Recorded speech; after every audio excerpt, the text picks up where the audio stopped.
everybody, it's Spring with Soaps and Suds and such, and today I am playing around with soap dough, or my modeling soap as I like to call it. Here is some little ears I made and a unicorn horn. I made several sizes, you can see, and I played around with the flower. But I'm going to show you a few tips, tricks, whatever you want to call them, that I use and came up with. I don't know if anyone else does it. Never heard of anyone else doing it, but hopefully it will help someone. Okay, what I have here is I have some of my modeling soap. Now this has been chilled. Yes, chilled. Lots of times whenever you use regular dough like you bake with, if you chill it before you, like, say, cut out cookies or roll out cookies, it tends to do better. Let me see if I can fix this where you all can see me better. Okay, that's getting far away. Let's see if that's better. Okay. Now, I just chilled it. I did not freeze it. It's not frozen. It's chilled. I don't have my dough roller. Can't find it. The little one, glass one. So I'm using a glass. This has also been chilled. So what I'm going to do is, first of all, I'm going to show you how to make a ear. Now, you can make them by hand, like I like to do, and they won't be perfect. They're not going to be perfect. Or you can do it to try to get them perfect, or not perfect, not like doing it with a mold, but say closer than if you were doing it by hand. And I put out cornstarch. You don't have to use cornstarch. You could use tapioca powder, or you could try using nothing, but you know, whoops. And you have to be careful if you're using a glass, because you can break them, especially if you're doing it on a cutting block like I am. But I just peel that off like so. And all I'm doing is I'm making it thin enough the way that I want it. I don't want it thin as paper, but pretty thin. Okay, here is a star cookie cutter. Not the best point, but it works. I think I'm going to use this one. Okay, and I'm just cutting it out, if you can see. Straight down on it, like so. And I have a point. Now I can take this and I can just simply bend, like so. I'm trying to keep it even, if at all possible. But if you can see,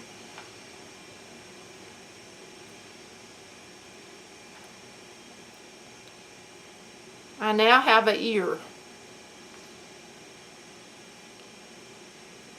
And I didn't have to take him in as much if I didn't want to. But I leave my little, let me see, I leave the little tail. That's what you will stick down in your soap. Okay, let's do another one.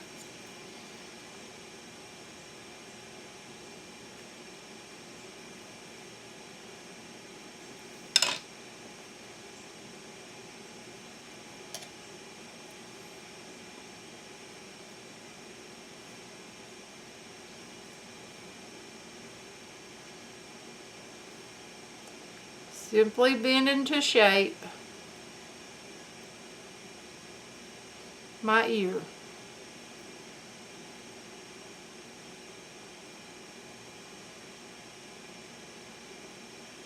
And then again I have another tail, and I will leave that to stick down in the soap.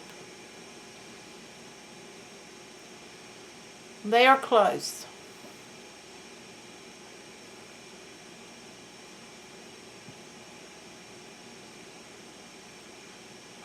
This tail is a little bit bigger, so I'm going to take some of that off.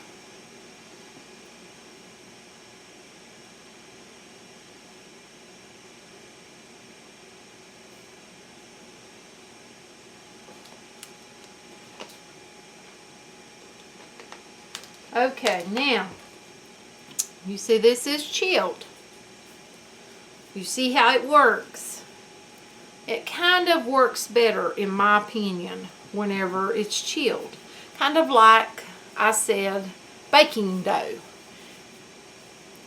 If you are if you have ever baked cookies like sugar cookies, sometimes if you put the dough in the fridge or the freezer, sometimes letting it chill for just a little while. I mean, it doesn't have to be that long, maybe 5-10 minutes. You know, you can go for longer if you want. Now I said just chilling, not freezing. It sometimes, in my opinion, for me, works better. Now, do I know whether everybody's soap dough works better? No, I don't. Because, like I said, I tend to use my own recipe. Now, yesterday, I did make Sorcery Soap's recipe live in my group, Soaping and Such, and in a friend's group, Soaping Makes Sense. Now, I don't know how that's going to work. I prefer my own recipes, and I have my own modeling soap recipe, and I really like it. I'm happy with it. But I always strive to make a better one. Don't know why. I think it's because I've got a thing for making recipes. Not really sure. But I like to try to help people if I can. Now, I'm not a professional, but I've learned from trial and error. I've learned from teaching myself, you know, on a lot of things. Then a lot of things I picked up from my grandmother.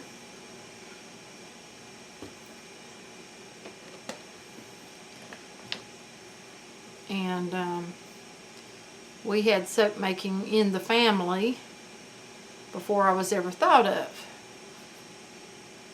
But I think that chilling your dough as if you were baking makes a difference.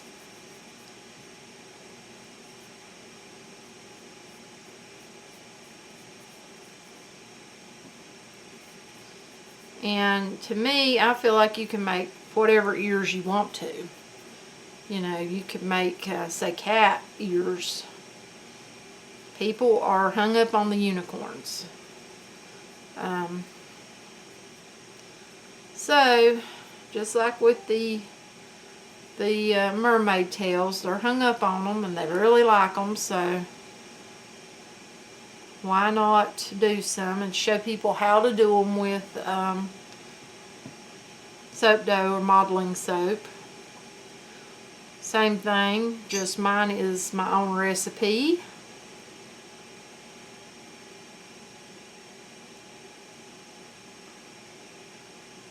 Just like the name of my YouTube channel is the name of my company, which has been that name for a very long time, before I was ever on YouTube.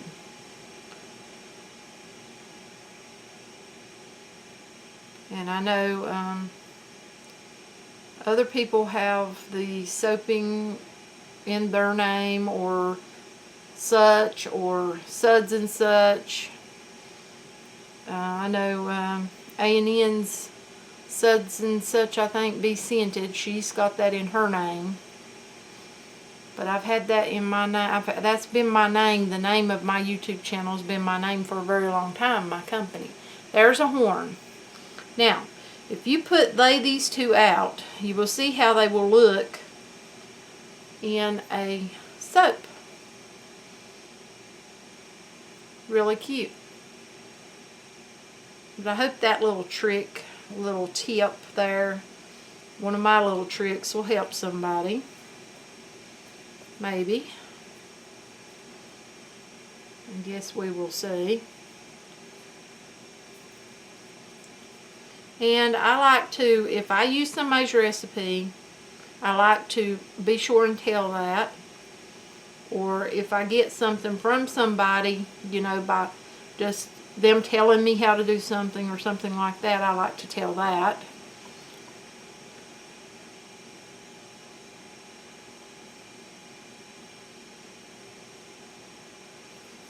And if I'm not mistaken, we got a lady in our group that made a beautiful unicorn soap.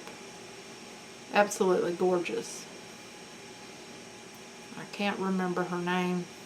I want to say Rhonda, but I could be wrong. And she may not be in our group, but I'm pretty sure she is. And her soap was gorgeous.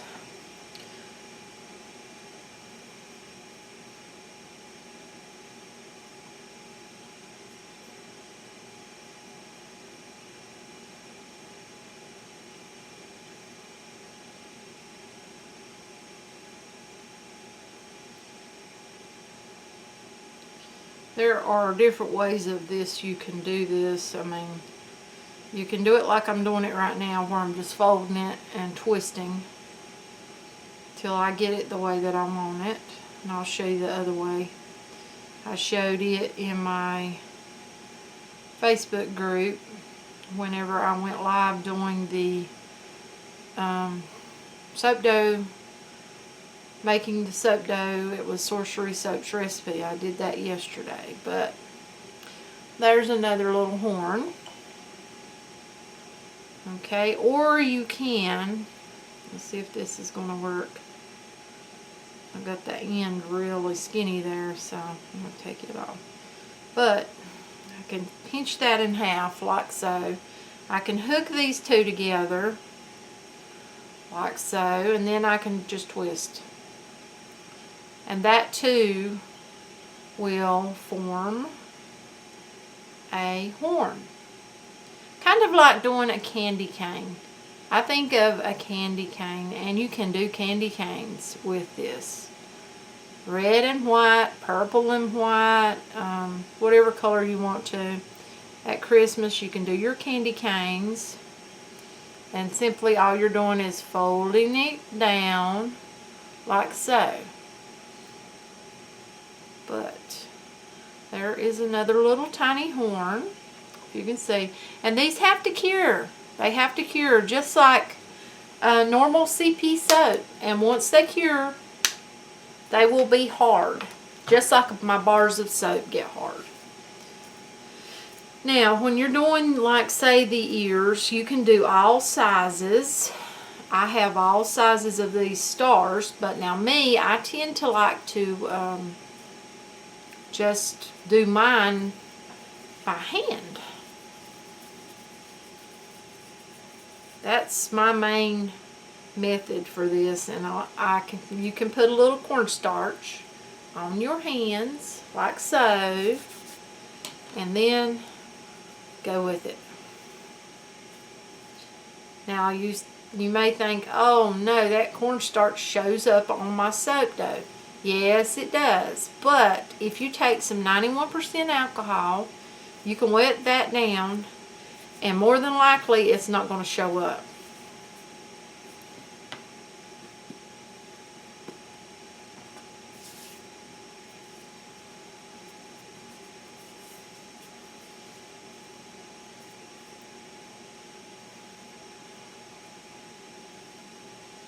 But you can make your little ears by simply pressing this out like so.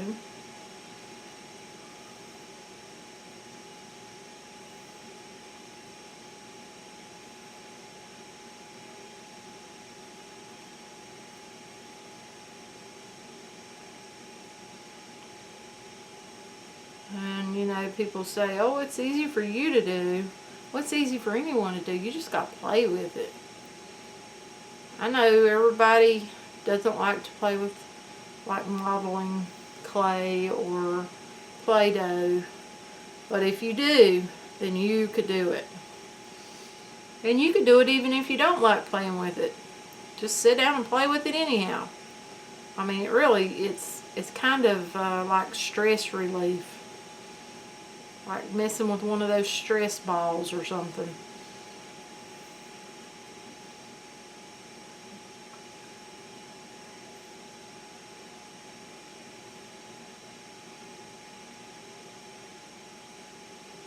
And I want that to have a little point. There is a little ear.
Okay, 2 ears and a horn. And I think they look darling.